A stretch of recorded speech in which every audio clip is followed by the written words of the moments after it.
সবার মতে আমাদের ভাই বোনের সম্পর্কগুলো একটু আলাদা। আর সেইরকম আমাদের রাখির আগেও আমাদের অনেক কিছু থাকে যেগুলো একটু আলাদাই থাকে। আমি কালকে গেছিলাম কেনাকাটা করতে। যদিও এই কেনাকাটাগুলোর এখন প্রয়োজন ছিল না।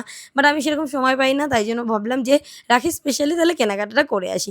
তাই জন্য গেছিলাম জুডিওতে। অনেক কিছু কেনাকাটা করেছি দেখাচ্ছি ভিডিওতে। তার সাথে কিনে এনেছি ৩৫ খানা রাখি। এবার অনেকেই ভাবতে পারো এত রাখি দিয়ে কি হবে? আমার তো দাদা ৩ টে মানে ২ টো দাদা ১ টা ভাই। বাকি আরও কিছু দাদারা আছে, ভাইয়েরা আছে যাদেরকে রাখি পরাতে হবে। তার সাথে আমাদের ওয়াইটি শপ মানে আমাদের দোকানের মেয়েরা প্রত্যেককে আমি রাখি পরাই। আগের বছরও পরিয়েছি। ওরাও পরায়। তো ওদের জন্যও কিনেছি। দোকানে মোটামুটি ২৫ জন আর বাড়িতে ৮-১০ জন। তাই জন্য একটু বেশি করেই ৩৫ খানার মতন আমি রাখি কিনে নিয়ে এসেছি।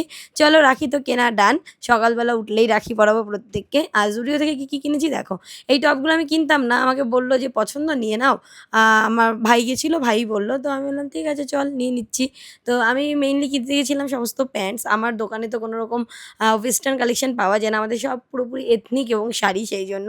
আর আমি বহুদিন হয়ে গেছে জিন্স কিনি না। আর আমি আগের থেকে যেহেতু একটু মোটা হয়ে গেছি, আমার আর ৩০ সাইজের জিন্স হয় না। সেইজন্য সব এগুলো 32 এর।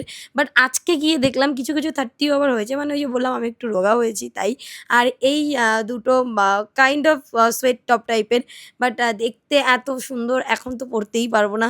যদি ফ্লাইটে ট্রাভেল করি সেক্ষেত্রে হয়তো পরবো। বাট এটা আমি পুরোপুরি কিনেছি এত ভালো লেগেছে সেইজন্য। আমাকে পড়েও না সত্যি বলতে ভীষণ ভালো লেগেছিল। আমি যদি কখনো কোথাও ঘুরতে যাই তোমাদের সাথে শেয়ার করব। দারুণ দেখতে আর একটা আমি আজকে নতুন জুডিওতে গেছিলাম সেইজন্য আরও বেশি ভালো কালেকশন নিতে পেরেছি। আমার দাদা আমাকে বলছিল, "সব কিনেছিস সাদা, সাদা ছাড়া কি কিছু ছিল না?" এবার আমিও পরে দেখলাম সত্যিই তাই সব সাদা কিনেছি। তো এই জায়গাটায় আমার একটাই কথা ছিল, এটাই হচ্ছে বিজনেসম্যান চেনার উপায় যে তারা হোয়াইট ছাড়া কিছু চেনেই না। অ্যাকচুয়ালি তাই আমার হোয়াইট ছাড়া কিছু ভালোই লাগে না। আচ্ছা ড্রেসগুলো কেমন হয়েছে জানিও কিন্তু।